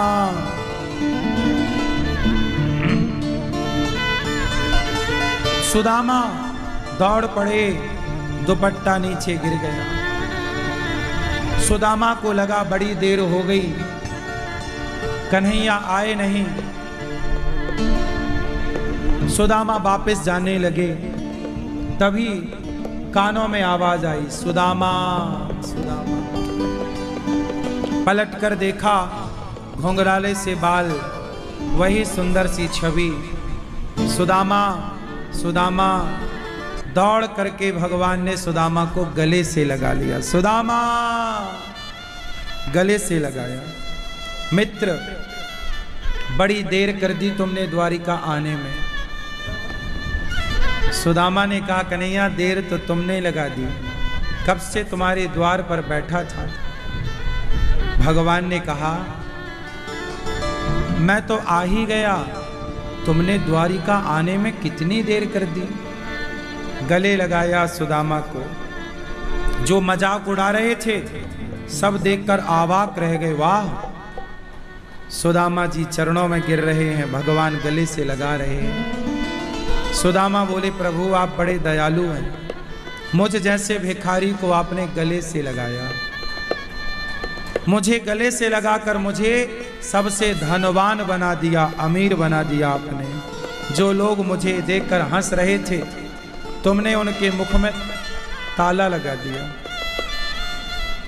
आज्ञा दो प्रभु, दर्शन करने आया, जाने दो। भगवान बोले नहीं, कुछ देना है, चलो। सुदामा ने कहा सब तो दे दिया। भगवान ने कहा क्या दिया? बोले सबके सामने आपने मुझे अपने गले से लगाकर जो मेरा सम्मान बढ़ाया है, वही सबसे बड़ी दौलत। वाह, सुदामा जैसा कौन होगा। सुदामा जी को भगवान ले गए, आसन पर बिठाए। रुक्मणी माँ से कहा जरा जल लाओ। जरा जल लाने गई, देर लग गई, तब तक भगवान ने देख सुदामा की दीन दशा, करुणा करके करुणा निधि रोए। माने मराठे को हाथ छुओ न, नैनन के जल सोबग रोए। नैनन के जल सोबग रोए। देख सुदामा की दीन दशा, करुणा करके करुणा निधि रोए। आज सुदामा की इस दीन दशा को देखकर भगवान की आंखों में आंसू आ गए कि मेरे भक्त ने कितना दुख पाया। नेत्रों के जल से चरण धोए। देखो जरा, ये काम भगवान ही कर सकते हैं। मित्रता कोई इंसान नहीं निभा सकता। मित्रता केवल भगवान निभा सकते हैं। कौन निभा सकता है? केवल भगवान। मित्र बताओ क्या लाए हो मेरे लिए? पोटरी से चिवड़ा छिपाने लगे। भगवान ने कहा ये क्या है? मेरी भाभी ने क्या भेजा है? सुदामा बोले कुछ नहीं कुछ नहीं। छीन ली, और जब पोटरी खोलकर भगवान ने देखा तो चिवड़ा, पोहा, कई घर का छोटा बड़ा टूटा फूटा। वो भगवान ने पहली मुट्ठी उठाई, ग्रहण किया, और जब पहली मुट्ठी भगवान ने खाई और दूसरी मुट्ठी जब खाने लगे तो माता रुक्मणी ने हाथ पकड़ लिया, प्रभु सारा आप खा जाओगे, कुछ हमारे प्रसाद नहीं मिलेगा। भगवान ने सारा दे दिया। सुदामा से इतना सा लेते हैं, सुदामा से इतना सा लेते हैं और विश्वकर्मा को बुलाया, आओ जाओ सुदामा का पूरा नगर सोने का बनाओ। विश्वकर्मा गए, सुशीला माँ से बोले कि माँ आपका घर हम राजमहलों जैसा बनाना चाहते हैं। सुशीला बोली पहले हमारा घर नहीं, पहले हमारे गांव के लोगों का घर बनाओ, जिनके घर से हमें भिक्षा मिली है उनका घर भी सुंदर होना चाहिए। विश्वकर्मा आए, भगवान से कहा प्रभु वहां तो बजट ज्यादा है, बजट बढ़ाओ। भगवान बोले कि कितना लगेगा? बोले ज्यादा लगेगा, सबका बनाना है। भगवान ने बजट पास किया और लोगों की संपदा जो वैभव इंद्र का है वही वैभव सुदामा जी को दे दिया भगवान ने। पूरा नगर सोने का सुसज्जित धन धान्य से परिपूर्ण कर दिया भगवान ने। सुदामा जी इतना सा देते हैं और भगवान उन्हें इतने के बदले इतना सारा देते हैं। भगवान ऐसे ही करते हैं, इतना सा लेते हैं, इतना सारा देते हैं। पर शर्त है, पहले तुम्हें सुदामा की तरह कुछ देना पड़ेगा। अच्छा ये बताओ, सुदामा ने कृष्ण को क्या दिया? उत्तर दो, बोलो। 4 मुट्ठी चावल। अच्छा ये बताओ, सुदामा जी की उस समय टोटल संपत्ति कितनी थी? पूरी उस समय पूरी संपत्ति के नाम पर केवल 4 मुट्ठी चावल ही थे। तो सुदामा ने 4 मुट्ठी नहीं दिया, सुदामा ने सर्वस्व अर्पण कर दिया कृष्ण को। क्या दिया? जब भक्त ने सर्वस्व दिया तो भगवान बोले मैं क्यों पीछे रहूं। जब भक्त सर्वस्व देता है तो भगवान बोले मैं भी सर्वस्व दूंगा अपने भक्त को। सर्वस्व दे दिया। बस तुम्हारे अंदर यदि कपट है देने में तो फिर भगवान कैसे देंगे? आप भी भगवान के चरणों में अपना सर्वस्व समर्पित कर दो। हे प्रभु सब कुछ आपका, नाथ सकल संपदा तुम्हारी, सब आपका। सुदामा ने सर्वस्व दिया तो भगवान ने भी। और सुदामा ने क्या दिया? अन्नदान। चावल अन्न ही तो है, तो अन्नदान 1 मुट्ठी सुदामा ने दिया तो द्वारिकाधीश ने कितना दिया? इसके लिए आप भी अन्नदान करो। जब आप किसी भूखे को, अच्छा सुदामा जिसके घर भीख मांगने गए उनको भी भगवान ने दिया कि आप लोगों ने एक भिखारी को दिया, एक भक्त को पेट भर दिया तो तुम्हें भी मिलेगा। उसी तरह जब आप किसी भूखे प्यासे को देते हैं तो आपको भी मिलता है। इसलिए देना सीखो, बच्चों को देना सिखाओ। बेटा कमाई का 2 रुपया 2% दीन दुखियों को दो। सुदामा जी मुट्ठी भर देते हैं, उन्हें भी मिला। जैसे गौरी गोपाल आश्रम में आप लोग आते हो, यहाँ की सेवाओं को देखते हो, यहाँ की सेवाओं को देख करके आप माताओं की सेवा के लिए अन्नदान करते हो, यहाँ की रसोई के लिए आप लोग अन्नदान करते हो। और जब आप सेवाओं के लिए जुड़ते हो तो भगवान भी तो देख रहे होंगे ना, आपकी हाजिरी लगा रहे होंगे कि अच्छा इन्होंने आज का अन्न क्षेत्र बंटवाया है, इन्होंने आज की रसोई बंटवाई है, इन्होंने आज वृद्ध माओं को भोजन कराया है, इन्होंने वृद्ध माओं के लिए बनने जा रहे आश्रम में सहयोग किया है, इन्होंने विद्यार्थियों की शिक्षा में सहयोग किया है, तो इन्होंने गुरुकुल की सेवा में सहयोग किया। और जब आप सहयोग करते हैं तो भगवान इस बात को नोटिस करते हैं, नोट करते हैं, फिर भगवान भी अपने स्तर से देते हैं। तो आपसे मेरी यही प्रार्थना है कि जैसे सुदामा ने भगवान को सब कुछ दिया, भगवान ने बदले में दिया। सुदामा के पांव पखार रहे हैं भगवान, हाथ जोड़कर बैठे हैं भगवान ने। सुदामा जी ने अपने आसन में बिठाया। कुछ दिन तक सुदामा रुके, भगवान से दरस परस किया। सुदामा जी वापस आए। अब एक बात और है कि सुदामा जी तो बुढ़े थे, और बुढ़ापे में किसी को धन वैभव मिले तो उसका मजा क्या है। तो आपको पता है, सुदामा और सुशीला को दोनों को भगवान ने जवानी दे दी, केवल धन नहीं दिया, धन को भोगने की शक्ति दी। 16 साल की शक्ति दे दी सुदामा और सुशीला को। दोनों जवान हो गए। फिर लंबे समय तक सुदामा जी ने संसार का सुख भोगा। जो लोग कहते हैं कि भक्ति करने वाला दुखी क्यों, परेशान क्यों, फर्स्ट में दुखी परेशानी हो सकती है, पर भक्त का अंत बहुत अच्छा होता है और पापी का अंत बहुत बुरा होता है। पापी का शुरुआत अच्छी होती है, भक्त की शुरुआत अच्छी नहीं होती।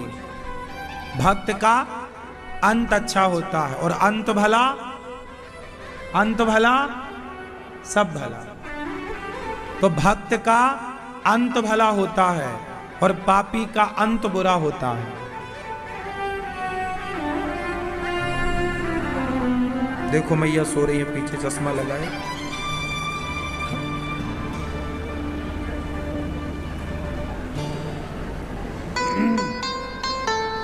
सुदामा का अंत अच्छा हुआ कि बुरा? जोर से, जोर से।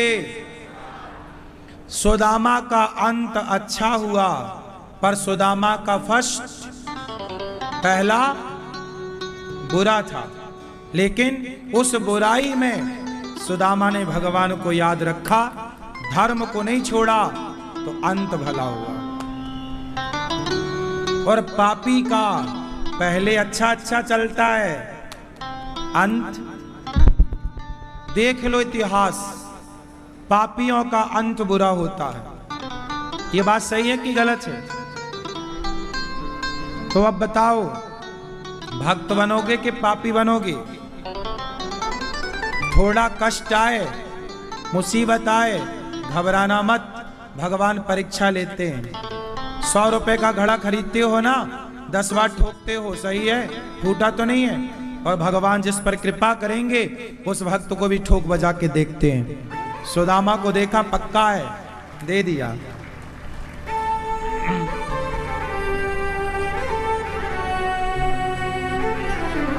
सुदामा पर कृपा हुई। इसके बाद भगवान कुरुक्षेत्र में गए, गोपियों से भेंट। भगवान मां यशोदा से मिलने 100 साल बाद वृंदावन आए, गोपियों से मिले आकर, और गोपियों को भगवान ने दर्शन दिया 100 वर्षों के बाद। देवकी मां के कंस ने कितने बेटे मारे थे? उत्तर दो।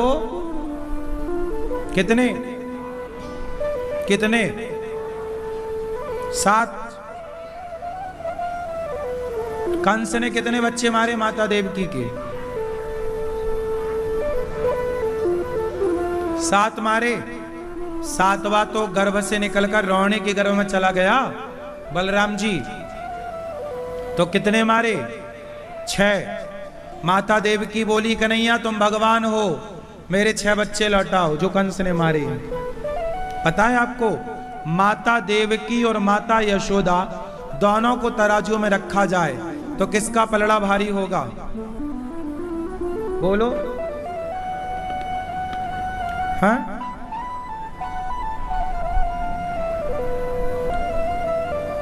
किसका? देवकी माता का। क्यों? क्योंकि यशोदा माँ ने कृष्ण से कृष्ण के सिवा कुछ नहीं चाहा, जबकि देवकी माँ ने कृष्ण से अपने मरे हुए पुत्र चाहे। अब कृष्ण जैसा बेटा जिसे मिला हो, क्या उस बेटे के बाद भी किसी और बेटे की जरूरत थी? पर माता देवकी को मोह था कि मेरे बेटे जो कंस ने मारे हैं, भगवान तो भगवान थे ना, सारे मरे हुए बच्चों को जिंदा किया, मरे हुए बच्चों को जिंदा करके लौटाया। ये भगवान है। कर्तुम अकर्तुम अन्यथा कर्तुम सर्व सामर्थ्य, क्या नहीं कर सकते भगवान? जो लोग कहते हैं ना कि भगवान ने 16,108 ब्याह क्यों किए, रास क्यों रचाए, उन मूर्खों से कहो कि तुम्हें केवल ब्याह दिखता है, वो मरे हुए बेटे भी तो जिंदा करके दिए, जो मरे को जिंदा कर सके, और वो भी वर्षों बाद। देवकी के 6 बच्चे कब मरे थे? कई साल पहले, कई साल बाद, उनकी बॉडी तक नहीं थी, और जस का तस जिंदा करके दिया। ये केवल भगवान कर सकते हैं। माँ यशोदा का पलड़ा ऊपर है, क्योंकि वो कृष्ण के सिवा। चलो, एक बार भृगु जी ने भगवान की छाती पे किस बात पे लात मारा था बताओ? एक बार भृगु जी सबकी परीक्षा लेने गए कि ब्रह्मा, विष्णु और महेश में बड़ा कौन? तो ब्रह्मा के पास भृगु जी गए, प्रणाम नहीं किया तो ब्रह्मा जी को गुस्सा आ गई, शंकर जी को भी गुस्सा आ गई। तो विष्णु भगवान के छाती पे एक लात मारा भृगु जी ने। तो भगवान ने चरण पकड़ते बोला, महाराज मेरी छाती बड़ी कठोर है, आपके चरण बड़े कोमल हैं, कहीं चोट तो नहीं लग गई? ऐसे दयालु भगवान जो लात मारता है उसी से पूछ रहे हैं कि तुम्हें चोट तो नहीं लगी? ऐसे भगवान सबसे ऊपर हैं, इसलिए भगवान एक है। श्री हरि श्रीमन नारायण वही एक भगवान है। सही है? सबको भगवान आप लोग बोलते हो ना, ये भी पाप है। क्या आप सबको पति बोल सकते हो? तुम भी पति, तुम भी पति, तुम भी पति। सबको पति बोलने लग जाए कोई महिला तो वो पुण्य कर रही है कि पाप? बोलो बोलो, पाप है ना? ऐसे ही सबको भगवान कह देना भी पाप है। सब भगवान कैसे हो सकते हैं? भगवान तो एक है, भगवान श्रीमन नारायण, वही है राम, वही है कृष्ण, वही बिहारी जी, वही जगन्नाथ जी, वही नरसिंह जी। तो ये वही एक है, सबको भगवान ना बोलो। इंद्र को भी भगवान नहीं बोला जाता, वो देवता है। आप लोग तो जो मिला सब भगवान, सब भगवान। ये पाप करते हो। भगवान की उपाधि सबको नहीं, जैसे आप अपने पति की उपाधि सबको नहीं दे सकते। क्यों? क्या किसी पराये मर्द से कह सकती हो कि तुम हमारे पति हो? कह दोगी तो पाप होगा। जब किसी को पति कहने से पाप हो जाएगा, तो किसी को भी ऐरे गहरे नत्थु खैरे को तुम भगवान की उपाधि दे रहे हो, कितना बड़ा पाप है। आजकल लोग मंदिर बना बना के पूज रहे हैं। एक बाबा जी का मंदिर, एक सज्जन ने मेरे से पूछा कि महाराज जी ये साईं बाबा भगवान है क्या?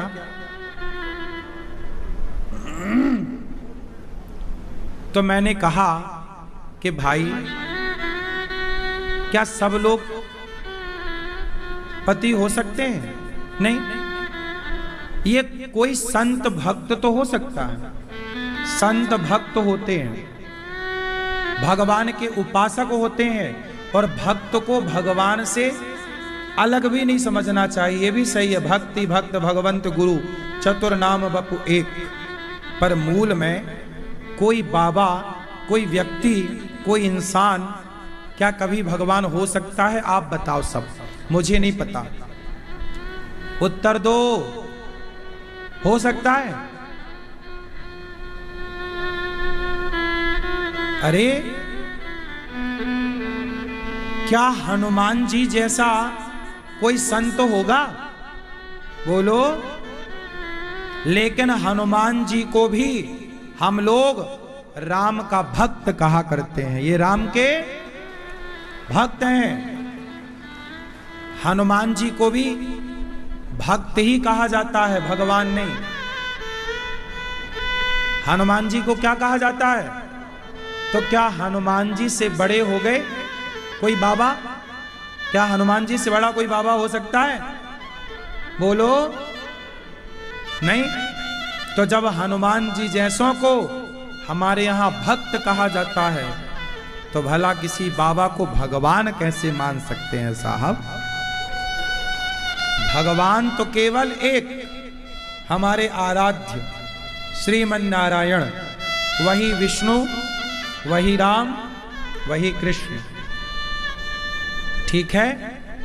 वही विट्ठलनाथ जी, वही द्वारिकाधीश जी, वही गौरी गोपाल भगवान, वही बद्रीनाथ, वही जगन्नाथ, वही रंगनाथ, वही तिरुपति बालाजी। सही है? और की छोड़ो, शंकर जी, शंकर जी के सदा हृदय में कौन रहता है? सदा वसंतम हृदयारविंदे भवम भवानी। भैया को जगाओ। राम राम।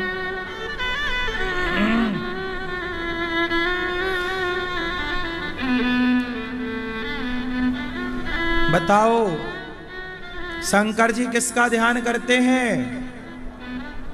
भगवान राम का।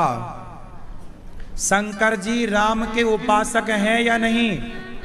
उत्तर दो, उत्तर दो। जिनका ध्यान शंकर करते हो वही भगवान है। जिनका ध्यान शंकर करें वो भगवान है। जिनके चरण लक्ष्मी जी दबाएं वो भगवान है।